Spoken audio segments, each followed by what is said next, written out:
Bienvenue pour cette nouvelle séquence d'actualité sur votre chaîne d'information Lilia l'Info. Avant tout, je vous prie de vous abonner en cliquant sur le bouton rouge et activer la cloche de notification.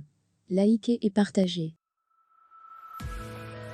Le retour à Abidjan de Laurent Gbagbo est annoncé pour le mois de juin 2021. Selon Africa Intelligence, un accord de principe sur les modalités de ce retour aurait même été trouvé entre le pouvoir et le camp de l'ancien chef de l'État.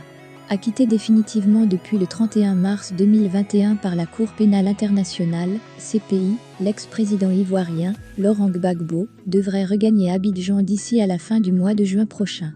Après 2 mois d'intenses tractations, un accord de principe aurait été trouvé entre la direction du Front populaire ivoirien, FPI, son parti, et le pouvoir Ouattara, sur les modalités de son retour.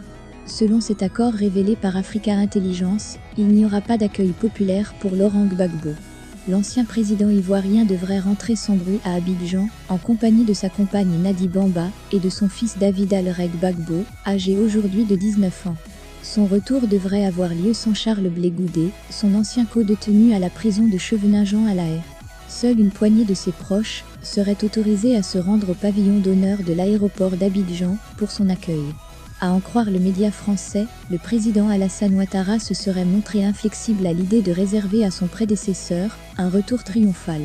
Le régime d'Abidjan redoute en effet des débordements, voire des affrontements entre des associations de victimes proches du pouvoir, opposées à ce retour, et des partisans de l'ex-président, qui attendent depuis une dizaine d'années le retour de leur champion. Outre le volet sécuritaire, les autoritaires ivoiriennes auraient exigé de Laurent Gbagbo son retrait de la vie politique nationale, en plus de s'engager publiquement en faveur de la réconciliation nationale.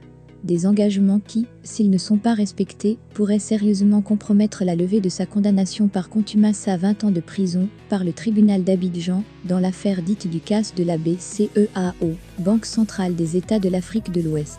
Présumé responsable des atrocités commises lors de la crise post-électorale de 2010-201, Laurent Gbagbo avait été traduit devant la justice internationale pour y répondre des accusations de crimes de guerre et crimes contre l'humanité. Au terme de 10 années de procès sanctionnés par de nombreux rebondissements, l'ex-président ivoirien a été acquitté en raison de l'extrême faiblesse des preuves présentées par le procureur de la CPI. Le Front populaire ivoirien, son parti, a mis en place depuis mars dernier un comité d'accueil en vue de lui réserver un accueil des plus chaleureux à son retour en Côte d'Ivoire.